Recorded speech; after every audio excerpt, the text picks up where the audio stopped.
2020년 11월 넷째 주 오늘은 지난 한 주간 호주에서 가장 이슈가 됐던 뉴스를 소개해드리도록 하겠습니다. MKL 시즌입니다.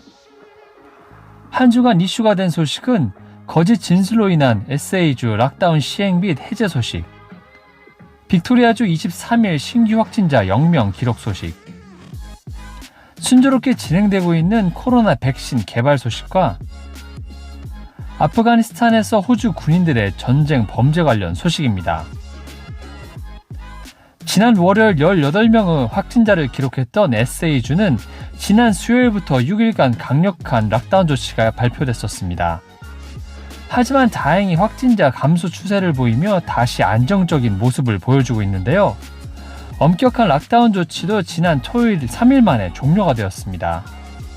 이처럼 빨리 락다운이 종료된 이유는 이번 락다운이 한 남성의 거짓말로 인해 추적 조사에 혼동을 주어 시작됐기 때문인데요. 코로나 집단 발발이 일어난 한 격리 호텔에서 보안 요원으로 일한 확진자 남성은 아들레이드의 한 피자바에 피자를 사러 갔다고 진술했지만 사실은 이 피자 가게에서 종업원으로 일했던 것으로 드러났습니다. 이 남자의 기존 거짓 진술을 토대로 주 정부는 또 다른 발발이 일어날 수 있다고 우려해 락다운 조치를 시행했지만 다행히 주 감염은 전파자가 아닌 기존에 알려진 감염원의 일부인 것으로 파악이 됐습니다. 락다운이 종료가 되며 하루에 한 번 꼭 필요한 목적을 위해 집을 나설 수 있다는 봉쇄 수칙이 없어지고 집 밖에서 운동할 수 없었던 조치도 종료가 되었으며 문을 닫았던 레스토랑과 카페들도 다시 영업을 시작했습니다. 하지만 남호주 정부는 여전히 격리가 되어야 하고 진단 검사가 필요한 사람이 많이 있다고 강조를 하며 주의할 것을 당부했는데요. 4평방미터당 1명이라는 거리두기 수칙은 그대로 유지가 되며 각 가정집에는 최대 10명까지만 모일 수 있습니다. 빅토리아주에서 23일 연속으로 신규 확진자가 나오지 않으며 추가 규제 완화 조치를 발표했습니다. 한 집에 하루 15명까지 방문이 허용이 되며 야외 모임 가능한 인원도 50명까지 가능합니다. 마스크 착용 의무 조항도 사라져 다른 사람들과 거리를 둘 수 없을 때 혹은 대중교통을 이용하는 경우에만 마스크 착용이 필수이고 그 외 야외에서는 마스크를 착용하지 않아도 됩니다. 식당에서는 실내 최대 100명, 전체적으로 300명까지 허용이 되며 실내가 넓은 식당의 경우 4평방미터당 1명 규칙이 적용이 되고 실내 최대 50명까지만 받을 수 있는 작은 공간에서는 2평방미터당 1명의 규칙이 적용이 됩니다. 짐이나 실내 스포츠는 20개 그룹 150명까지, 야외 스포츠는 50개 그룹으로 500명까지 운동이 허용이 되며 4평방미터당 1명의 규칙이 적용이 됩니다. 종교활동의 경우 실내 150명, 야외 300명까지 허용이 되며 마찬가지로 4평방미터당 1명의 규칙이 적용이 됩니다. 결혼식과 장례식도 150명까지 허용이 되고 영화관이나 갤러리 등도 150명까지 허용이 됩니다.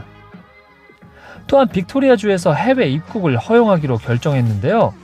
코로나 2차 확산의 주된 원인으로 주목이 돼 지난 6월부터 중단이 되었던 호텔 격리 프로그램이 오는 12월 7일부터 재개가 되며 하루 160명의 해외 입국자들이 빅토리아주로 들어올 수 있게 됩니다. 뉴사우스 웨일스주도 15일 동안 지역 감염이 나오지 않았었는데요.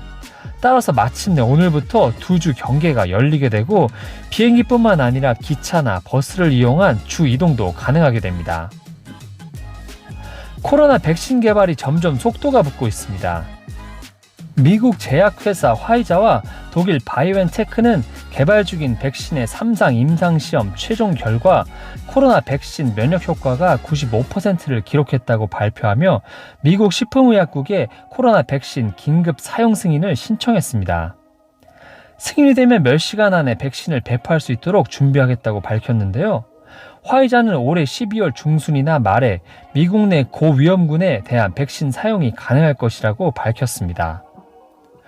옥스퍼드 대학교와 다국적 제약회사 아스트라제네카가 개발 중인 코로나 백신도 임상 3상 실험에서 노인분들을 비롯한 모든 연령에 걸쳐 강력한 면역 반응을 보였다고 발표하며 최종 3상 실험 결과는 크리스마스 전에 발표될 것이라고 밝혔습니다. 미국 제약회사 모더나도 자사 백신에 대한 예비 자료를 발표하며 94.5%의 백신 예방률 효과를 발표했습니다. 아프가니스탄에서 호주 군인들이 저지른 전쟁 범죄 파문이 일파만파 퍼지고 있습니다. 지난 2016년 아프가니스탄 전쟁 당시 특공 대원으로 참전을 했던 한 호주 군인이 당시 전쟁 범죄에 연루되었음을 증언하며 관련자들이 조사를 받아야 한다고 주장을 했었는데요. 이를 조사할 특별조사관이 임명된 후 4년여에 걸친 조사 끝에 해당 내용이 발표가 됐습니다. 지난 목요일 국방참모총장이 발표한 보고서에는 호주 특수부대 병사들이 총 23건의 혐의가 인정되는 사건에서 아프가니스탄 민간인과 포로 39명을 불법으로 살해했을 가능성이 있는 증거들이 포함되어 있습니다. 이번 사태와 관련해 호주 국방부 감사관은 19명의 군사들을 형사 기소하고 희생자와 가족들에게 보상금을 지급할 것을 권고했으며 스캇 모리슨 연방 총리는 아프가니스탄 대통령에게 깊은 사죄를 했습니다. 하지만 해당 사건들의 목격자들과 가족들은 추가적인 사건이 더 많다고 주장하고 있는데요. 국방참모총장은 밝혀지지 않는 사건이 더 있을 수 있다는 점을 인정하며 조사를 계속 해나가겠다고 밝혔습니다. 오늘은 거짓 진술로 인해 시끄러웠던 SA주 소식과 점점 안정할 모습을 보여주는 빅토리아주 소식, 그리고 속도를 내고 있는 백신 개발 소식과 아프가니스탄에서 호주 군인들의 만행 등을 전해드렸습니다. 이번 주 호주 주간 뉴스는 여기까지고 다음 주에 다시 찾아뵙도록 하겠습니다.